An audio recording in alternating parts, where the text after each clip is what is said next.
कार्यक्रम के पुण्यार्जक हैं श्री पदम जैन, पुष्पा जैन, दीपाली, सत्या, निधि, विपिन, मीरा एवं गोधा परिवार। मैरी गोल्ड 207, मंगलम, आनंदा, जयपुर।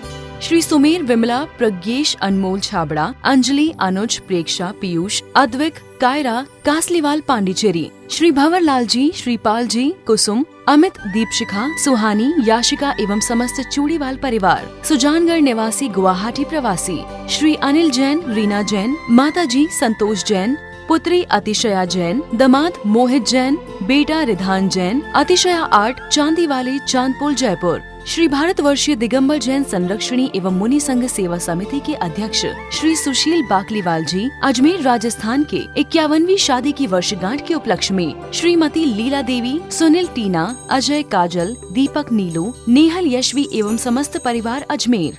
बोलिए भगवान महावीर स्वामी की जय।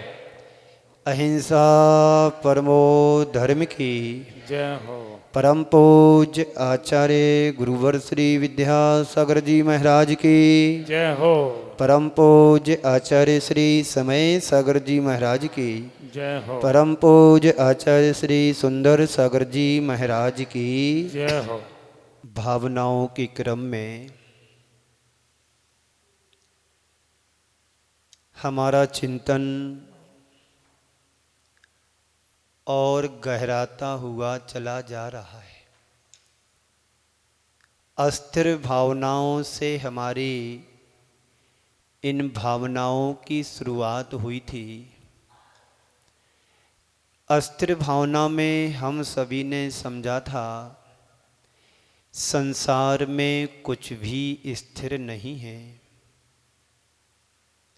दूसरी भावना में हमने समझा था स्थिर ही नहीं है पर किसी की शरण भी नहीं है।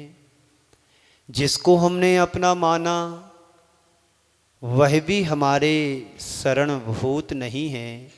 यदि इस संसार में कोई शरण है तो पंच गुरु चरण शरणम, यानी पंच परमेष्टि की ही शरण है। देव शास्त्र गुरु रतन कर शुभ, क्या पढ़ते आप पूजन में? देव शास्त्र गुरु रतन कर,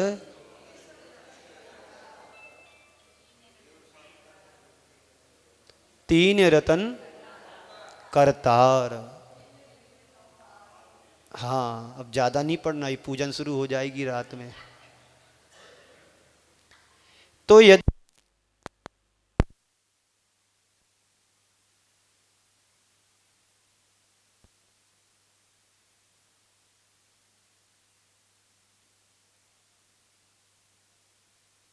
3-4 बार तो लगते हैं नंबर उसके। ओम, मैं कह रहा था इस संसार में कोई शरण है तो देव शास्त्र गुरु और धर्म है। आज तक जिसको हमने शरण माना वो सब संसार में छूटने वाला है, नश्वर है, नाशवान है, क्षणभंगुर है। लेकिन क्या करें, हम लोगों के साथ एक बड़ी विडंबना है। उसको ही हमने अपना मान करके चले और वो किसी की शरण में नहीं आता है। ये श्रद्धान अभी हमारे दिल और दिमाग में जमा नहीं है। जो छूटने वाला है उसको हमने अपना मान रखा है, ये हमारा भ्रम है। और ये भ्रम होता है हमारी अज्ञानता के द्वारा। उसके आगे हम संसार भावना में पहुंचे तो संसार में जगह जगह जाकर के देखा, हर पर्याय में जाकर के देखा, हर भव भवांतरों में जाकर के देखा, कहीं सुख नहीं है। सिर्फ दुख के अलावा हाथ कुछ भी नहीं लगा। जन्म मरण अरु जरा रोग से सदा दुखी रहता।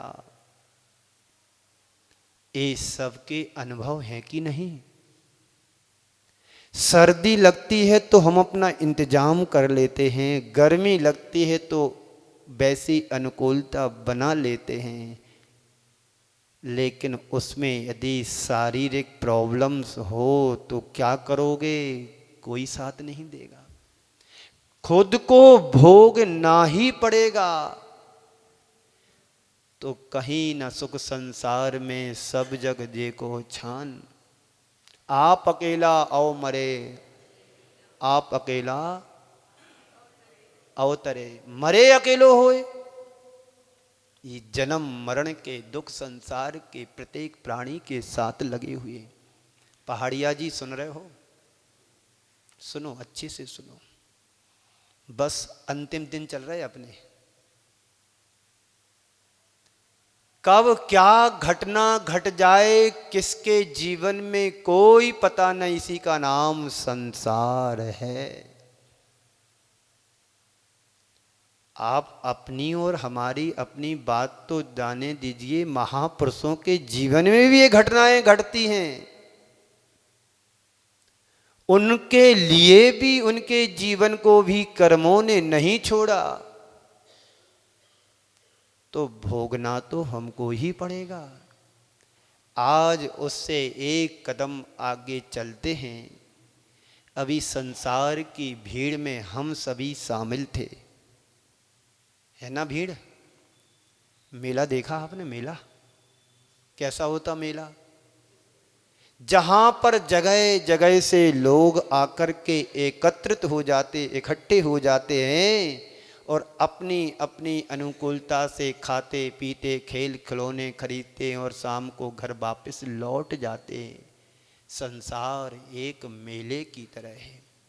अब इस भीड़ में हर यात्री अकेला है, ये श्रद्धान मुझे जमाना है। इस भीड़ भरे संसार में हर व्यक्ति, बोलो जी जोर से, हाँ। अब श्रद्धान मजबूत कर लेना।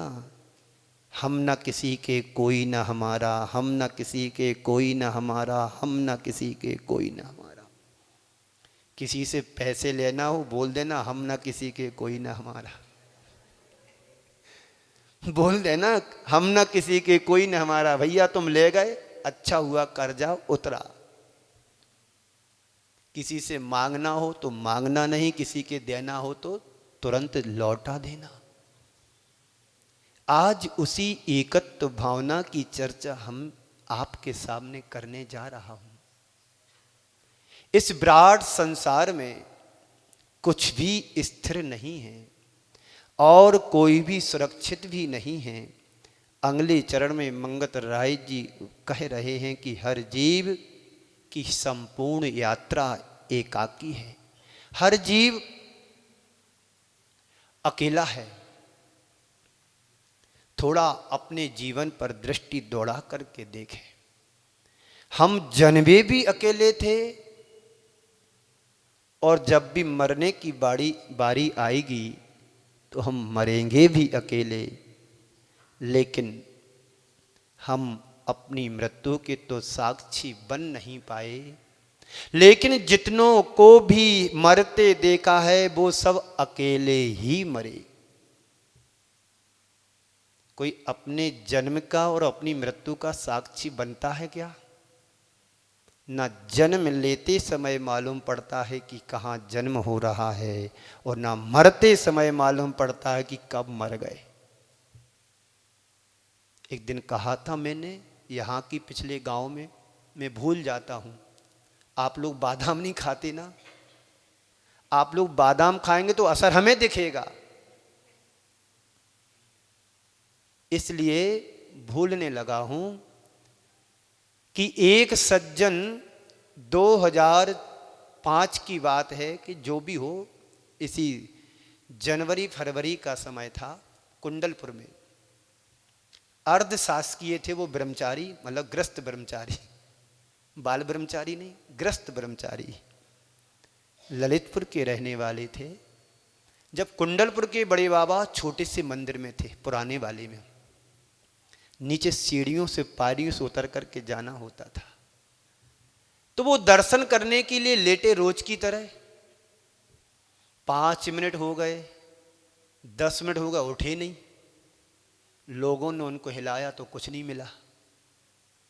राम राम राम राम सत्य है, अपना माल पराया है। चल वसे यहां से जाके वहां जा बसे, बे चल बसे, यहां से जाके वहां जा बसे। कहानी खत्म। किसी का भी कोई भरोसा नहीं, मेरा तो भरोसा है ही नहीं है, पर मुझे भरोसा है जब भी मरूंगा तो उत्साह से भर कर के मरूंगा। जीना भी अकेले और मरना भी अकेला और जाना भी अकेला, तो रोते रोते नहीं जाऊंगा और लेटे लेटे भी नहीं जाऊंगा तुम लोग जैसे, बैठ करके जाऊंगा, दावे के साथ जाऊंगा।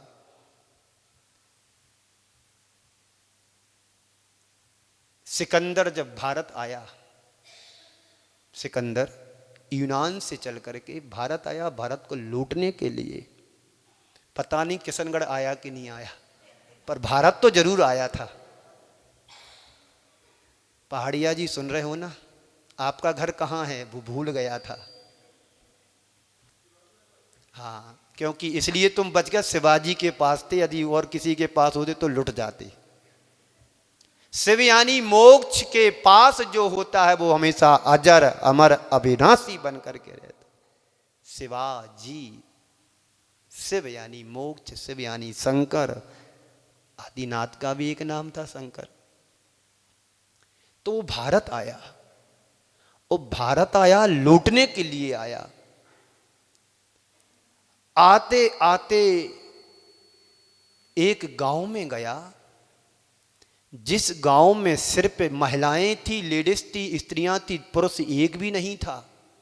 अब खोजना भारत में कौन सा गांव था, वो आपके लिए मैं फाइल दे के जा रहा हूं, सर्वे करवाना। सुन रहे हो ना इंद्रचंद जी, बाबूजी, आपने समाज की जनगणना तो की है, पर उस गांव की जनगणना कराना है जिसमें मात्र औरतें थी, स्त्रियां थी, लेडीज थी, पर पुरुष एक भी नहीं था। शाम का वक्त था, आवाज को थोड़ी कम करो। शाम का वक्त था, हाथ में रख लो, हाथ में रख लो, जिनवाणी है। शाम को पहुंचा, बहुत सारी महिलाएं उसको घेर लिया और कहता है मुझे जोर से भूख लगी है, रोटियां लाके दो। रोटी नहीं, एक व्यक्ति थे बुंदेलखंड के, वो जब नाश्ता करने जाते थे तो बोलते थे मैं जलेबियां खा के आया हूं और समोसा खा के आया हूं। क्या खा के आया हूं? जलेबियां। तो वो कहता है सिकंदर उन महिलाओं से कि मुझे जोर से भूख लगी है, मुझे रोटियां लाके दो। उनमें से एक समझदार मां निकली और अपने घर में जाती है, एक बड़े थाल में सोने की मोहरें रखती है और लाल कपड़े से ढक कर के सिकंदर की तरफ बढ़ाती हुई, लीजिए रोटियां खाइए। जैसे ही सिकंदर ने उस लाल कपड़े को अलग किया तो उसमें सारी मोहरें चमक रही थीं। सिकंदर कहता है ये क्या बदतमीजी है, मैंने तो रोटियां मांगी थी और तुम्हें मोहरें ला करके दे रही हो। उस महिला ने जो जवाब दिया वो मैं आपसे कहना चाहता हूं। वो महिला कहती है सिकंदर, क्या तुम्हारे देश में रोटियों की कमी थी जो तुम दूसरे राज्य में आकर के दूसरों की रोटियां छीनने के लिए आया है? उसे एक वाक्य से उसके अंदर का परिवर्तन आ गया। एक बात हुई, और भी बहुत सारी बातें हैं सिकंदर के संदर्भ में, समय समय पर बताऊंगा। अभी एकत्व भावना पढ़ना है, समय कम है, आपको जल्दी जाना है, पता है हमको, और हमें छोड़ना भी जल्दी है, क्योंकि समय कमती है, कम नहीं कमती है। सुभाष चंद्र जी, बोस, होश में सुनना, समय कमती है। चले आगे। तो संत कहते हैं जन्मे अकेले मरे अकेले, ये तो बहुत स्थूल बात है। हर दिन देखते हैं कोई जन्म लेता है, कोई मर रहा है, किसी के प्राण फूंक करके आ रहे, किसी को जन्म लेते हुए देख रहे हैं। पर मजे की बात तो ये है, हर व्यक्ति को जीना भी अकेले पड़ता है। भले हम परिवार के साथ रहें, परिवार से घिरे रहें, लेकिन परिवार के मध्य भी हर व्यक्ति अकेला ही जीवन जीता है। ये श्रद्धान हमारा मजबूत होना चाहिए। तुम्हारे साथ लोग होंगे, पर ये तुम्हारे हैं, तुम्हारा एक भ्रम है। सबके बीच में तुम अकेले ही हो, इस अनुभूति का नाम एकत्व भावना है। अम्मा सुन रही ना, हम ना किसी के कोई ना हमारा, है ना अम्मा? हाँ, समझती हैं अम्मा। यदि थोड़ी देर के लिए विचार करो, यदि कदाचित व्यवस्था अलग होती, अकेले जन्म लेने की अपेक्षा पूरे परिवार के साथ जन्म लेते, तो अगर हमारा क्या होता, और सबके साथ यदि जा रहे होते, मर रहे होते, तो पूरा कुनबे का क्या होता? हमारा सब व्यवहार ही बिगड़ जाता, भाई बहन कहलाते, फिर परिवार और संतति की आगे बात ही नहीं आती। और एक बात और कहूं, सब मेरे साथ मरते तो ऐसा कोई चाहेगा कि मेरा पूरा परिवार चला जाए? कोई नहीं चाहता है कि एक साथ पूरा का पूरा परिवार चला जाए, नहीं ना। प्रकृति की बहुत अच्छी व्यवस्था हम सबको मिली है, तो एक बार प्रकृति के लिए धन्यवाद तो देना बहुत जरूरी होता है। वो धन्यवाद कौन देगा ये फिर बताऊंगा, मैं अभी नहीं चाहता हूं, क्योंकि अभी हमको बहुत जीना है। तो संत कहते हैं आगमन भी और उधर निर्गमन भी, इधर जन्म भी हो रहा है, उधर मरण भी हो रहा है।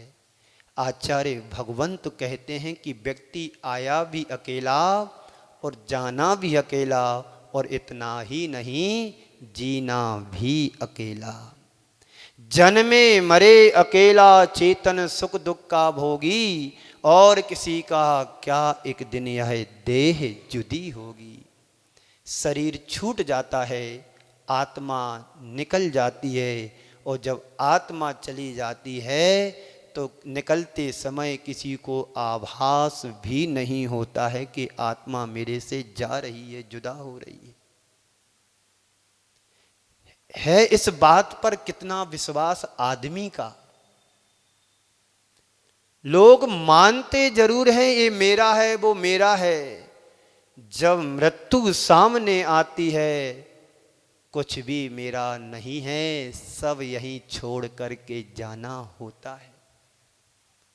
कितना भी अरब खरब पति क्यों ना हो, धनाढ़ संपन्नता की शिखर पर भी क्यों ना बैठा हो, मृत्यु के हाथों में सब कुछ छोड़ करके जाना पड़ता है।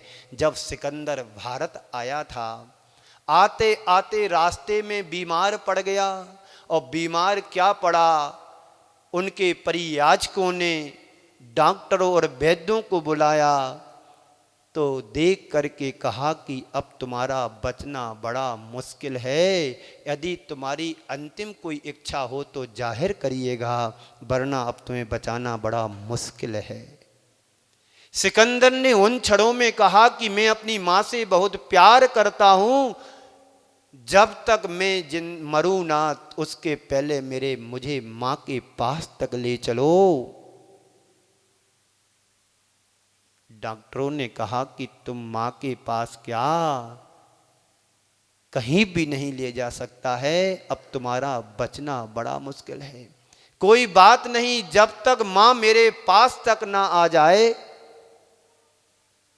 तब तक मुझे बचा लो, मैं तुम्हें आधा राज्य दे दूंगा। तो डॉक्टरों ने कहा कि तू आधा क्या पूरा राज्य भी देगा तो तुम्हें एक पल भी तुम्हें बचाने में समर्थ नहीं है।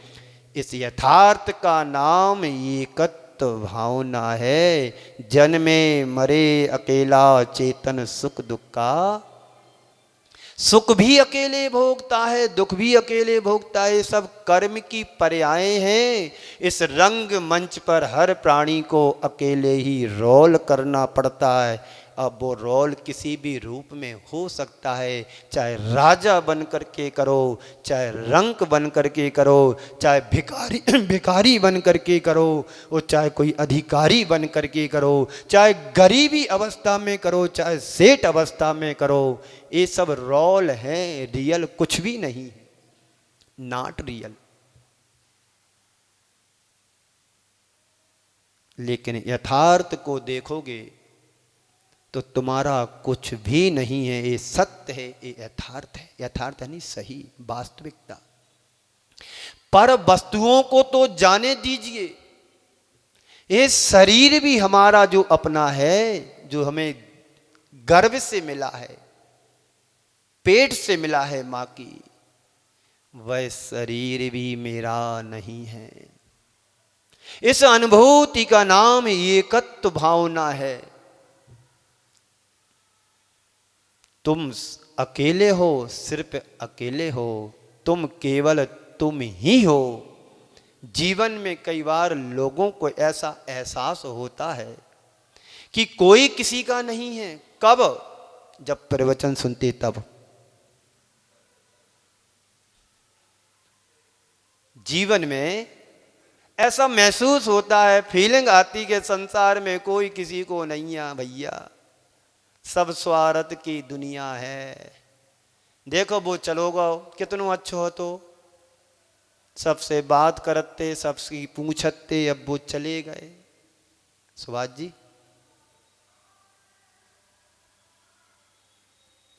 लेकिन इस विश्वास को समझो, इस विश्वास पर विश्वास करो, सत्य पर, कि संसार का हर प्राणी अकेला है।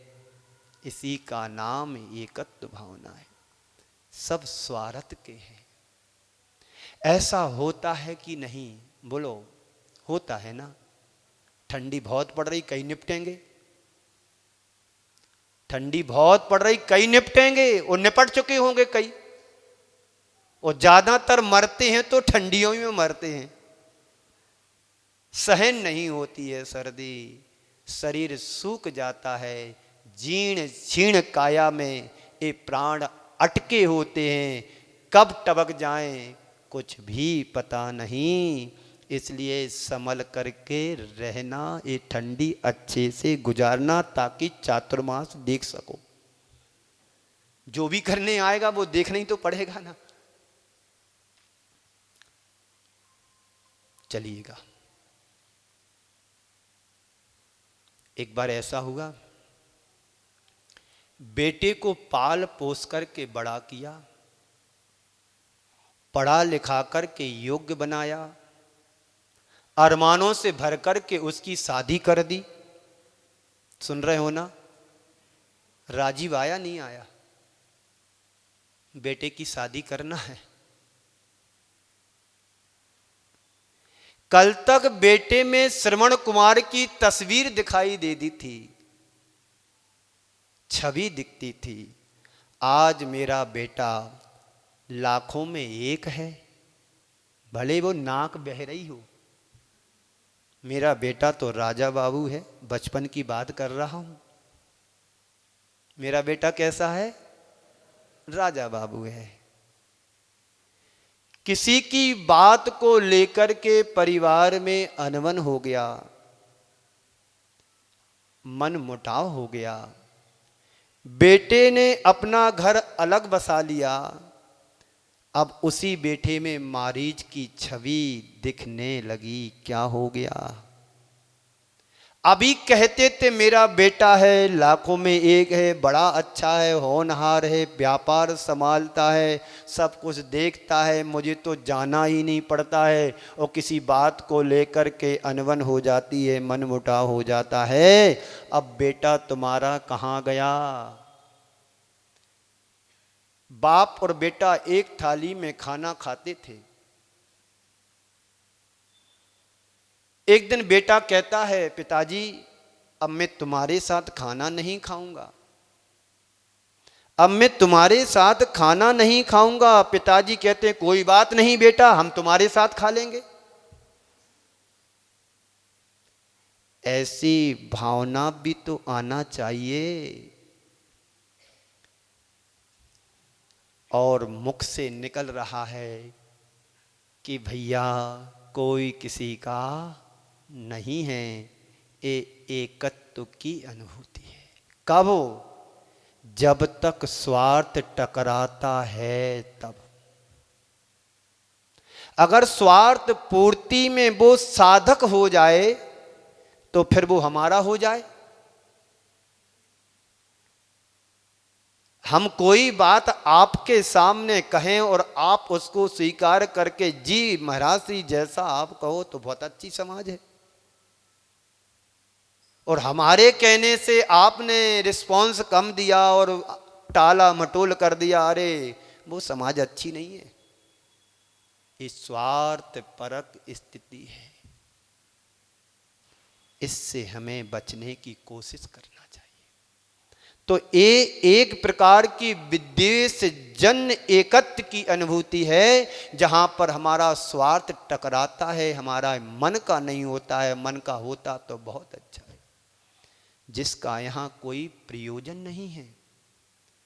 जैसा कि देखा जाता है कि बड़े अरमानों से भरकर के बेटी की शादी की, उसे विदा किया, घर खाली खाली लग रहा है। जब बेटी की शादी होती है ना, मेहमान अपने घर चले जाते हैं, बेटी अपने ससुराल, ससुराल बोलते ना, है ना, ससुराल चली जाती है, तो शाम को कैसा लगता विदा होने के बाद? अब कोई किसी का नहीं है, घर खाली खाली लग रहा है। बिटिया थी वो भी चली गई। एक कर्तव्य की पूर्ति के बाद एकाकीपन का अनुभव हो रहा है। कर्तव्य किया ना, बेटी की शादी कर दी, बेटे की शादी कर दी। अब जॉब करता है तो नोएडा में जाएगा, पुणे में जाएगा, बेंगलोर में जाएगा, और कहीं जाएगा, विदेश में जाएगा। यहाँ कर्तव्य की पूर्ति के बाद एकाकीपन का जो अनुभव हो रहा है, ये बिछोए जन एकत्व का अनुभव है। उस समय किसी की मृत्यु हो जाए, आ समय में किसी की मृत्यु हो जाए, अब क्या करें भैया? अकेले आए थे, अकेले जाना पड़ेगा, चला गया, जाने वाला चला गया। यहां एकाकीपन की अनुभूति है, वो वियोग जन अनुभूति है। कौन सी अनुभूति है? बिछोए जन, वियोग जन और विद्वेष जन, कि बेटा हमारी सुनता ही नहीं है। यहां एकत्व का अनुभव नहीं कर रहे हैं, यहां अकेलेपन का अनुभव कर रहे हैं। एक होता है वियोग जन एकत्व, उसकी बात यहां करना है। सबके साथ रहते हुए भी अकेले आपको अकेला महसूस करना, सबके बीच अपने में रहना अलग है, ये एकत्व का अनुभव है। सबके बीच रहते हुए भी अपने आप में रम जाना, अकेलेपन का अनुभव किया जा सकता है। इसी का नाम एकत्व भावना है। तो जन्मे मरे अकेला चेतन, सुख दुख का भोगी, और किसी का क्या एक दिन यह देह जुदी होगी। कमला चलत ना पैड़ जाए, मरघट तक परिवारा, अपने अपने सुख को रोवे पिता पुत्र दारा। सब स्वार्थ की दुनिया है।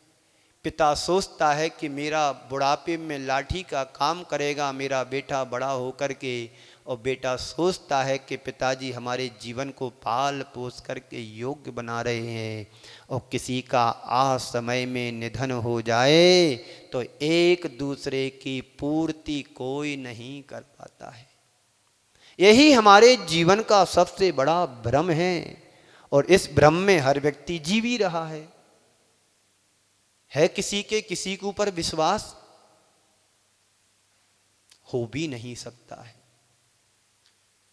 ज्यों मेले में पंथी जन मिलने फिरे धरते, अनेक जगह के लोग आकर के एक जगह पर एकत्र इकट्ठे हो जाते हैं, अपने अपने नाम की पहचान बताते हैं कि मेरा ये नाम है, मेरा ये नाम है, मेरा ये नाम है। अनेक भव भवांतरों में जन्म लेता है, मरण करता है, नाम रखाए जाते हैं। हम तो कमहु न निजे घर आए। एक पढ़ते हैं पंक्तियां, बिनती पढ़ते हैं। किसकी हैं ये? दानत राय जी की, बुद्धजन जी की, किसी की होंगी, पुराने पंडितों की हैं। हम तो कबहु न निज घर आए, नाम अनेक धराए। हम तो कबहु न निज घर आए। निज यानी अपनी आत्मा के पास। अनेक जन्मों में जन्म ले लेकर के अनेक नाम रखाए हैं।